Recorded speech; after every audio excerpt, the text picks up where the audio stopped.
অৱশ্যে মন্ত্ৰী জয়ন্ত মল্ল বৰুৱাৰ সম্পত্তিৰ সকলো হিচাপ ইয়াত দিবৰ কাৰণে সংবাদমেলখন আয়োজন কৰা নাই। আজি অকল এটা মাটিৰ হিচাপ, এটা সম্পত্তিৰ হিচাপ দিবৰ কাৰণে এই সংবাদমেলখন আয়োজন কৰা হৈছে।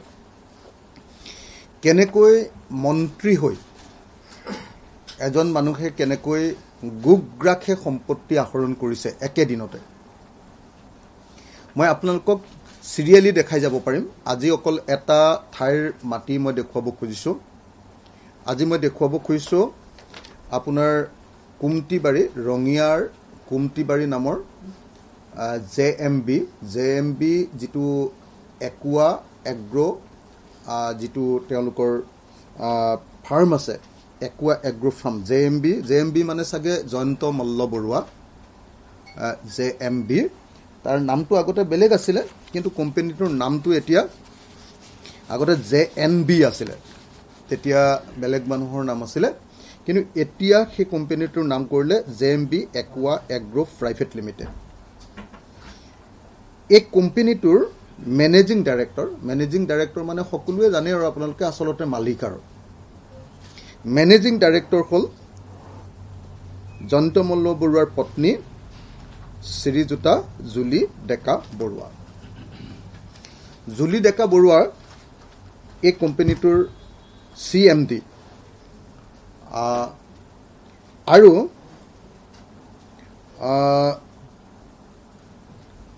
ডাইৰেক্টৰ দুজন আছে।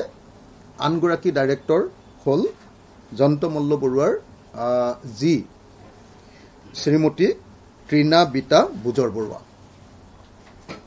এইটো হ'ল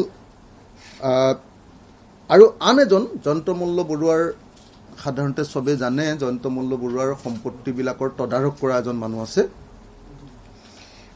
তেওঁৰ নাম হ'ল জহিৰুল ইছলাম। এই তিনিজন মানুহে মিলি আগতে JNB আছিলে, JNB কোম্পানীৰ নাম আছিলে, তেতিয়া বেলেগ মানুহ জহিৰুল বেলেগ মানুহৰ নাম আছিলে। মই সেই ইতিহাসবিলাক গাই থাকিব খোজাটো মোৰ উদ্দেশ্য নহয় কাৰণে মই সেইটো কোৱা নাই। এতিয়া সেই কোম্পানীটোৰ সকলোবিলাক ডকুমেণ্ট আমি ৰেজিষ্টাৰ অফিচৰ পৰা উলিয়াই আনিছোঁ। আৰু ৰেজিষ্টাৰ অফিচৰ পৰা উলিয়াই অনাৰ পাছত আমি দেখিছোঁ গোটেই কোম্পানীৰ বস্তুখিনি আছে। মই আৰু কোম্পানীৰ বস্তুখিনিক লৈ গাই থাকিব খোজা নাই। মাত্ৰ এই যে মানে জয়ন্ত মল্ল বৰুৱাই যে কৈছিলে যে বিজেপিলৈ অহাৰ পাছত তেওঁ কোনো বেয়া কাম কৰা নাই। বিজেপিলৈ অহাৰ পাছত তেওঁ, আপোনালোকে দেখিছিলে যে ইয়াৰ আগতে তেজপুৰত কিমান মাটি কিনিছিলে আপোনালোকে দেখিছিলে। তেজপুৰৰ মাটিৰ হিচাপটো বাকী সকলোবিলাক TV পেপাৰত চবতে ওলাই গৈছে কাৰণে মই ইমান গাই থাকিব খোজা নাই। কিন্তু এটা দিনতে আৰু মন্ত্ৰিত্বৰ কাৰ্যকালত এটা দিনতে আকৌ 39 বিঘা 3 কঠা 16 লেচা মাটি ৰঙিয়াৰ কুমটিবাৰীত তেওঁ ক্ৰয় কৰিছে। কুমটিবাৰীত যিটো মাটি ক্ৰয় কৰিছে JMB একুৱা এগ্ৰ' প্ৰাইভেট লিমিটেড, য'ৰ CMD মেনেজিং ডাইৰেক্টৰ, য'ত MD হ'ল মন্ত্ৰীপত্নী জুলি ডেকা বৰুৱা। তাত কুমটিবাৰী গাঁৱৰ পট্টা নম্বৰ 7 নম্বৰ 146, 145, 300, 302 এইকেইটা দাগ, 301, 628, 626, 249 দাগ। এই দাগকেইটাত তেওঁ কিনিছে সৰ্বমুঠ মাটি 13 বিঘা 2 কঠা 17 লোচা। আপোনালোকে ক'ব পাৰে যে এইবিলাক হিচাপ মই এনে দি আছোঁ। তেওঁৰ মাটিৰ সম্পূৰ্ণ পট্টা, মানে প্ৰত্যেকখন কাগজ পট্টা লৈ আপোনালোকৰ সন্মুখত কৈ আছোঁ। এইখিনি জমাবন্দী, মানে চৰকাৰী ডকুমেণ্ট আপোনালোকক মই দেখুৱাই আছোঁ।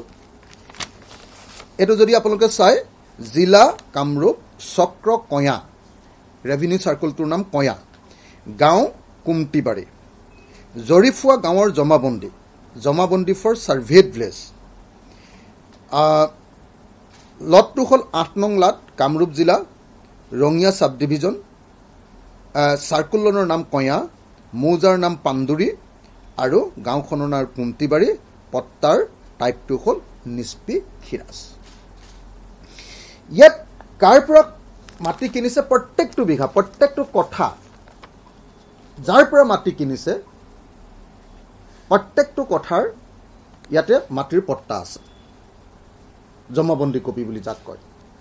ইয়াৰ কপি আপোনালোকৰ সন্মুখত মই তুলি ধৰিছোঁ। ইয়াত ক'ত কিমান তুলিছে তাৰ এখন লিষ্ট মই আগফালে লিখি আপোনালোকৰ কাৰণে উলিয়াই দিছোঁ। এইখন এটা চিনপচিছ, এটা আপোনালোকৰ কাৰণে মই এটা সাৰাংশ লিখি দিছোঁ। এই সাৰাংশ অনুসৰি কুমটিবাৰী গাঁওখনত ম্যাদী পট্টাৰ মাটি আছে। ম্যাদী পট্টাৰ মাটি পট্টা নম্বৰ 7 নম্বৰত ম্যাদী পট্টাৰ মাটি আছে 13 বিঘা 2 কঠা 17 লোচা।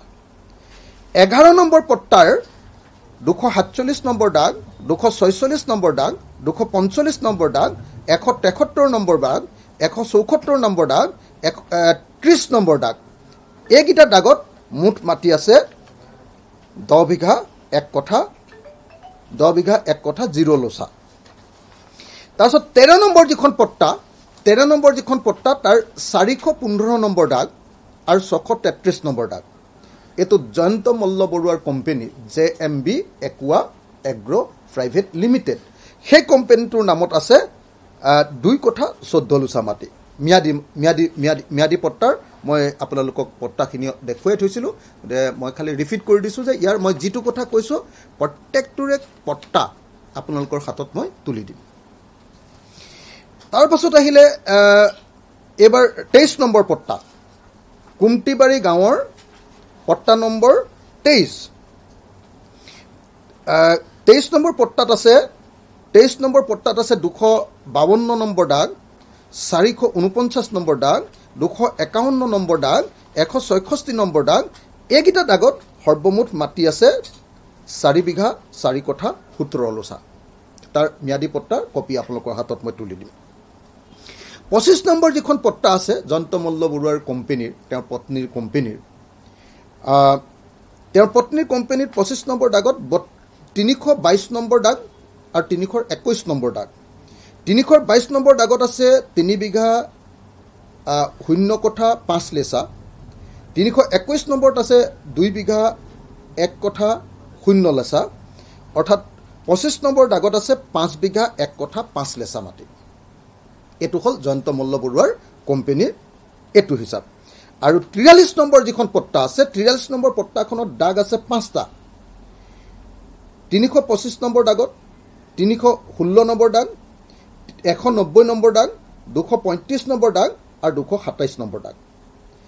এইকেইটাত এই 43 নম্বৰ দাগত আছে জয়ন্ত মল্ল বৰুৱাৰ পত্নী জুলি ডেকা বৰুৱা। জুলি ডেকা বৰুৱাৰ যিটো মেনেজিং ডাইৰেক্টৰ, সেই কোম্পানীটোৰ নামত মাটি আছে 5 বিঘা 1 কঠা 13 লোচা। মুঠতে জুলি ডেকা বৰুৱাৰ কোম্পানীটো JMB একুৱা মানে পানী খেতি, আপোনাৰ মাছ খেতি কৰা বস্তু আৰু একুৱা এগ্ৰ কৃষি প্ৰাইভেট লিমিটেড। JMB মানে চাগে জয়ন্ত মল্ল বৰুৱা। মই নাজানো JMB বুলিয়ে লিখা আছে, তাত জয়ন্ত মল্ল বৰুৱা বুলি লিখি থোৱা নাই। JMB মানে আৰু কোনেনো নাজানিব, যদি ৱাইফ যদি আৰু আপোনাৰ তাত MD হয় তেতিয়াহ'লে নিশ্চয় JMD মানে জয়ন্ত মল্ল বৰুৱা।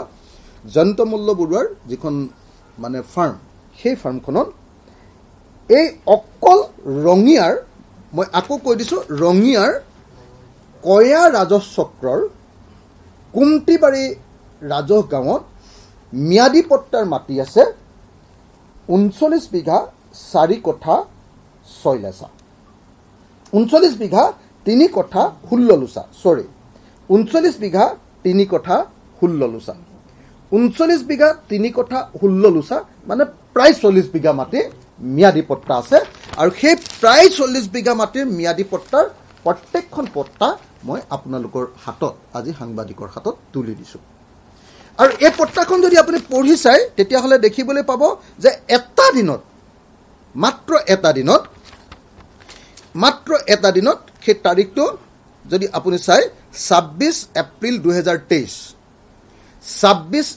2023 অৰ্থাৎ জয়ন্ত মল্ল বৰুৱা মন্ত্ৰী হৈ থকা কালত আৰু ক'ৰ মন্ত্ৰী বিজেপিৰ মন্ত্ৰী হৈ থকা কালত বিজেপি চৰকাৰৰ মন্ত্ৰী হৈ থকা কালত তেওঁ যে কৈছে যে জয়ন্ত মল্ল বৰুৱাই বিজেপিলৈ আহি একো কাম কৰা নাই, একো অন্যায় কাম কৰা নাই, কোনো সম্পত্তি কৰা নাই, কোনো 2 নম্বৰী কৰা নাই, এটা দিনৰ ভিতৰত 40 বিঘা মাটি কিনিছে JMB একুৱা এগ্ৰ' প্ৰাইভেট লিমিটেডে।